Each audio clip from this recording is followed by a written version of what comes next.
Shalom, kekasih-kekasih Tuhan. Pagi hari ini kembali kita membaca dan merenungkan firman Tuhan dengan judul Peringatan.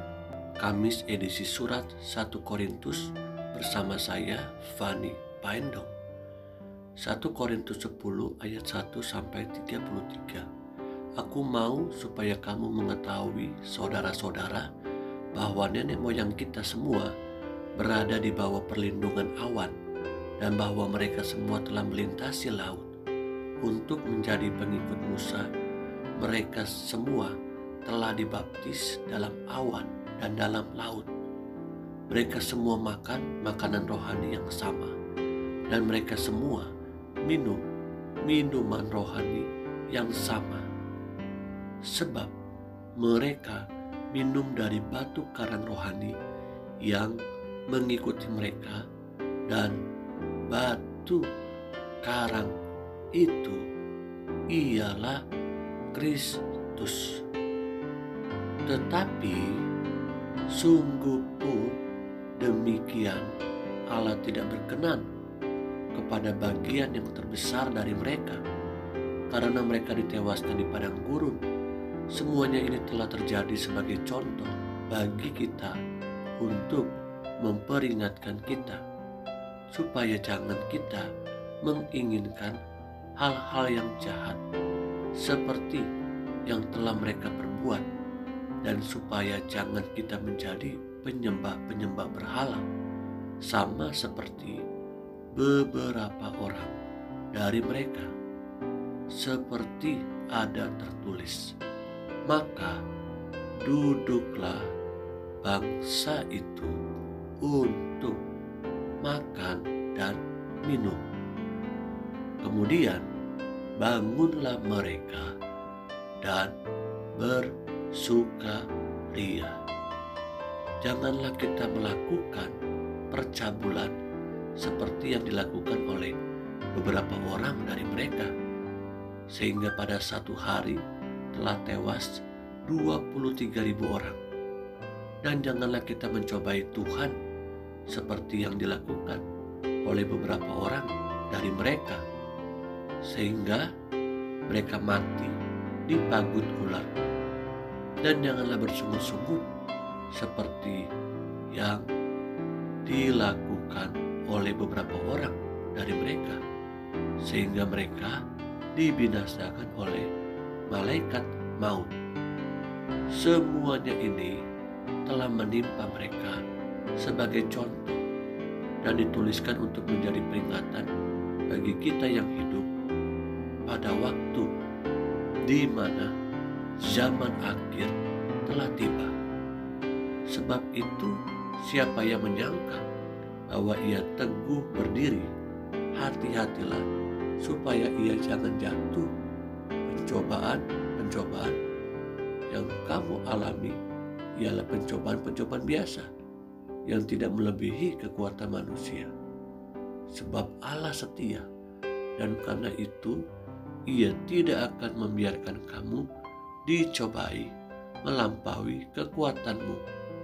Pada waktu kamu dicobai, Ia akan memberikan kepadamu jalan keluar, sehingga kamu dapat menanggungnya.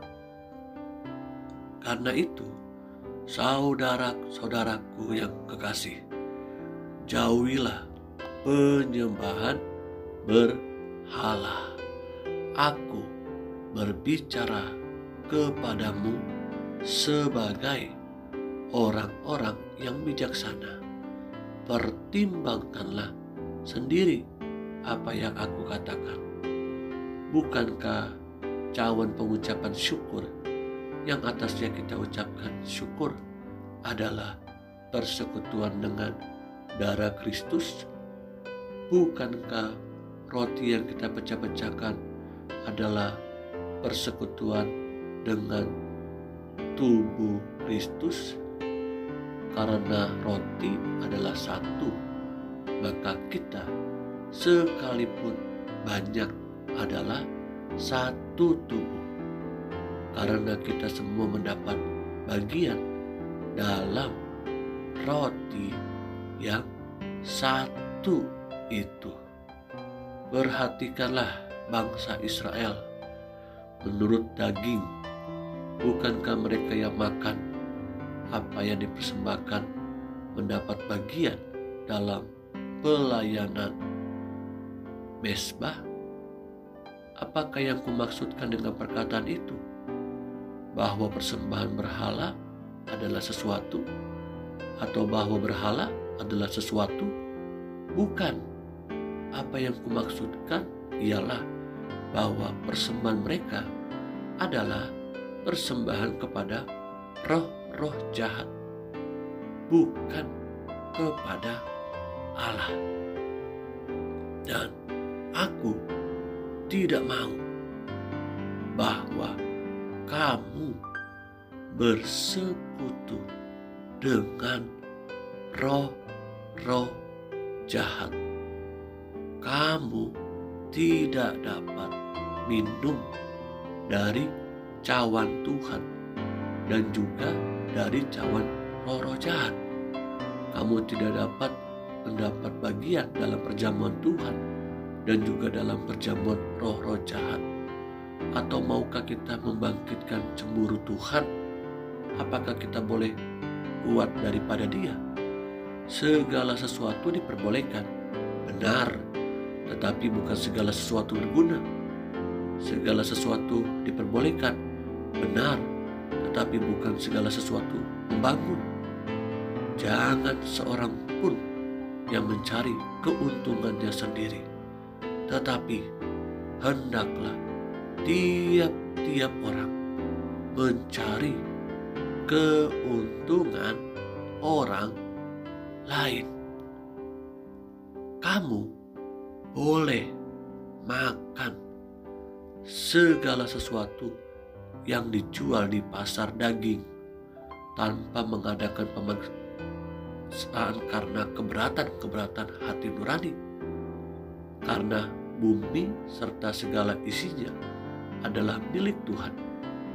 Kalau kamu diundang makan oleh seorang yang tidak percaya dan undangan itu kamu terima, makanlah apa saja yang dihidangkan bagi kamu tanpa mengadakan pemeriksaan karena keberatan hati nurani. Yang aku maksudkan dengan keberatan bukanlah keberatan hati nuranimu sendiri, tetapi keberatan hati nurani orang lain itu. Mungkin ada orang yang berkata, mengapa kebebasanku harus ditentukan oleh keberatan hati nurani orang lain? Kalau aku mengucap syukur atas apa yang aku turut memakannya, mengapa orang berkata jahat tentang aku karena makanan yang atasnya aku mengucap syukur? Aku menjawab, jika engkau makan atau jika engkau minum atau jika engkau melakukan sesuatu yang lain, lakukan semuanya itu untuk kemuliaan Allah. Janganlah kamu menimbulkan syiak dalam hati orang, baik orang Yahudi atau orang Yunani maupun jemaat Allah. Sama seperti aku juga berusaha menyenangkan hati semua orang dalam segala hal. Bukan untuk kepentingan diriku, tetapi untuk kepentingan orang banyak, supaya mereka beroleh selamat. Kekasih-kekasih yang Tuhan Yesus rindukan, renungan hari ini menjadikan kita lebih bijaksana. Baiklah kita memperhatikan setiap peringatan-peringatan yang Allah sampaikan buat kita, supaya kita pun dapat menjadi berkat bagi sesama kita, dimanapun kita berada. Tujuannya hanya satu, supaya kerajaan Allah dapat disampaikan kepada orang tersebut dan nama Tuhan dimuliakan. Haleluya. Amin.